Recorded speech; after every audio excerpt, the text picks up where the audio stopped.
Bulldozer बना योगी के लिए मुसीबत।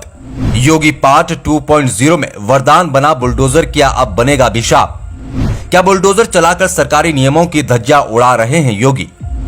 क्या आरोपियों के मकान पर बुलडोजर चलाना सही? कहा जाता है कि जब किसी चीज का हद से ज्यादा उपयोग किया जाए तो वो फायदे की जगह नुकसान भी करा सकती है। यही हो रहा है उत्तर प्रदेश की योगी सरकार के साथ। कभी बुलडोजर चलाकर प्रदेश की जनता की वाहवाही लूटने वाली प्रदेश सरकार अब उसी बुलडोजर की वजह से परेशानी में फंसती दिखाई दे रही है, क्योंकि हाई कोर्ट में बुलडोजर की कार्रवाई के खिलाफ याचिका दर्ज की गई है।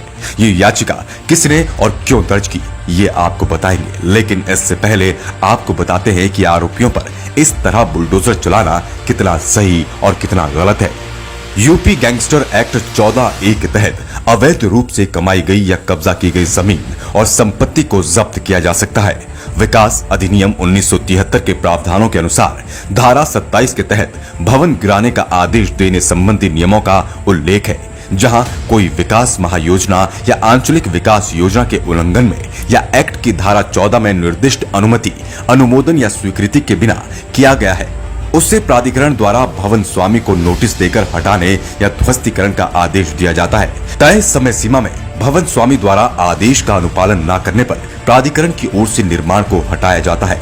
ऐसी स्थिति में हटाने का खर्च भी भूस्वामी से भू राजस्व के रूप में वसूल होगा और ऐसी वसूली के लिए सिविल न्यायालय में कोई वाद दाखिल नहीं होगा।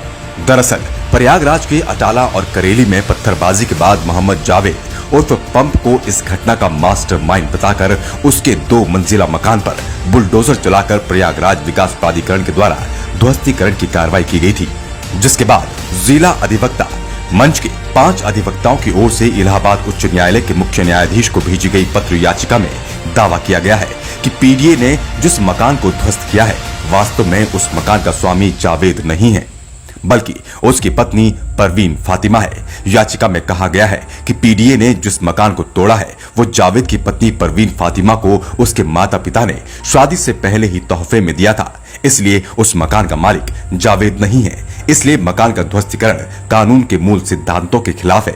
जावेद के पक्ष की तरफ से पुलिस पर, प्रशासन पर गंभीर आरोप लगाए जा रहे हैं, तो वहीं पुलिस का कहना है कि ध्वस्तीकरण के दौरान जावेद के मकान की तलाशी ली गई थी, जिसमें उन्हें काफी आपत्तिजनक सामान भी मिले थे, जिनमें 12 बोर और 315 बोर के अवैध तमंचों के अलावा कई कारतूस मिले थे। इसके अलावा जिनमें माननीय न्यायालय पर तल्ख और आपत्तिजनक टिप्पणी जावेद द्वारा की गई है, तो वहीं जावेद के घर पर चस्पा किए गए नोटिस के मुताबिक ये मकान अवैध था, क्योंकि पीडीए से इसका नक्शा पास नहीं कराया गया था, जिसके लिए उसे 10 मई को नोटिस देकर 24 को अपना पक्ष सुनाने के लिए भी कहा गया था। लेकिन तयशुदा तारीख को ना जावेद आया और ना ही उसकी तरफ से कोई वकील उसका पक्ष रखने के लिए आया, जिसके बाद 25 मई को मकान के ध्वस्तीकरण का आदेश पारित कर दिया गया था और उसी वजह से ये कार्रवाई की गई थी। ध्वस्त किए गए मकान की कीमत करीब 5 करोड़ बताई जा रही है। ऐसा पहली बार नहीं हुआ जब बुलडोजर की कार्रवाई की गई है। प्रदेश की योगी सरकार जब दोबारा से चुनी गई तब इसमें बहुत बड़ा योगदान बुलडोजर का भी था, क्योंकि सीएम योगी आदित्यनाथ की छवि बुलडोजर बाबा की बन चुकी थी और सरकार बनने के बाद लगातार बुलडोजर की कार्रवाई की जा रही है। कई बार तो ये भी देखने को मिला कि पुलिस अपराधी या आरोपी को गिरफ्तार करने के लिए सीधे बुलडोजर से ही चली गई। अगर आरोपी मिला तो ठीक, और नहीं मिला तो सीधे मकान पर बुलडोजर चला दिया।